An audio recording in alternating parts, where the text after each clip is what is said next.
Insperity presents the Small Business Advocate Show with Jim Blasingame, brought to you by FedEx, CareerBuilder.com, and Palo Alto Software. This is a copyrighted production of Small Business Network, Inc., all rights reserved.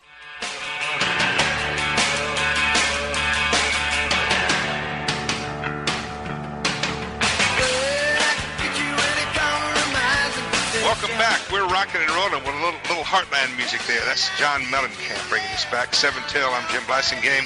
Having a good time with our good friend Cliff Ennico. Cliff is the author of the eBay Business Answer book, also the eBay Sellers Tax and Legal Answer book. Cliff, tell us how we can find your books and you online. You can get my books anywhere that they are sold. If you just go anywhere, Amazon, anywhere, and just, check out my name. It's Ennico is my last name. Cliff is in Clifford. You can get them anywhere. All right, and your own website. And my website is cliffennico.com. I also got one at succeedinginyourbusiness.com, which is my weekly column where I sort of answer some weird legal and tax questions. I knew there was another one in there.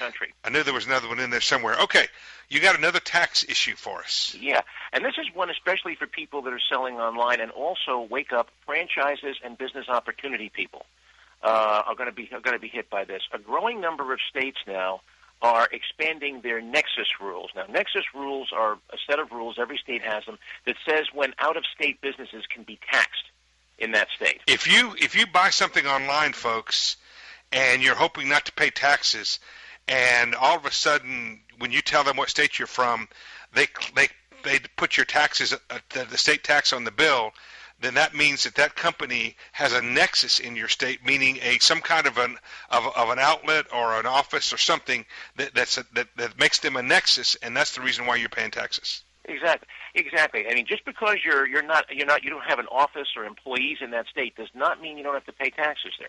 And here's the latest wrinkle now. A growing number of states, Connecticut has done this, New York has done this, are now saying that if you are an out-of-state company and you are directing your sales activities, if you are soliciting customers within the state and you are generating more than X dollars worth of sales volume in that state every year, you have to pay income tax to that state. We're not talking sales tax here. We are talking income tax. What? And you've got to start filing income tax. Is that a law now? I mean, if they passed that? They passed that. Connecticut has done this. A couple other states. Can they do that? I mean, I don't know how that doesn't seem to me.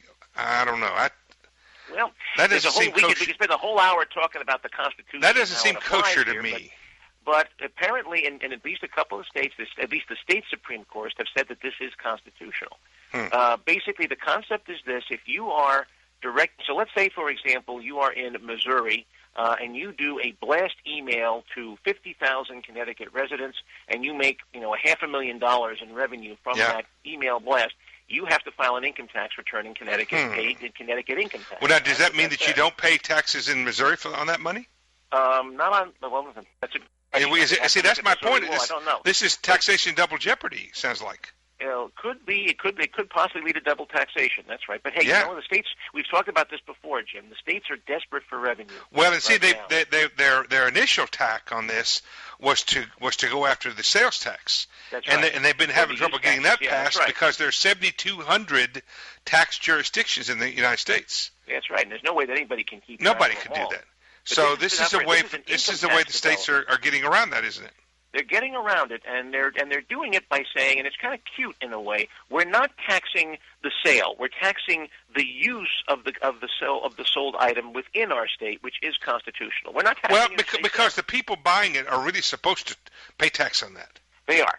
It's true. I mean, these laws have been around since the 1950s. If you and I buy something online, we're supposed to pay sales tax on that. And of course, I always do. I always do, Cliff, and you do too, right? It's called a use tax. And you have to. That's a tax on things you buy, for your own use, not for a resale, not inventory, for which you do not pay a sales tax. But Cliff, you always write that check, and I do too. Every month. You and I both write that check. You and I doing the kind of work that we do, we have to. We're supposed to be experts at this. That's right. We're supposed to be doing that. But most people don't do this. But this is now a next thing. So it raises some questions. So let's say, for example, we have a minor league baseball team here called the Bridgeport Bluefish, and let's say I'm a New York company, and I take out a banner ad on the Bridgeport Bluefish website. Okay, it's a minor league baseball team up here. I got to believe that 95% of the people that look at this website are Connecticut residents. I don't think you're going to find too many people in Alabama following the Bridgeport Bluefish. Or maybe not New York either.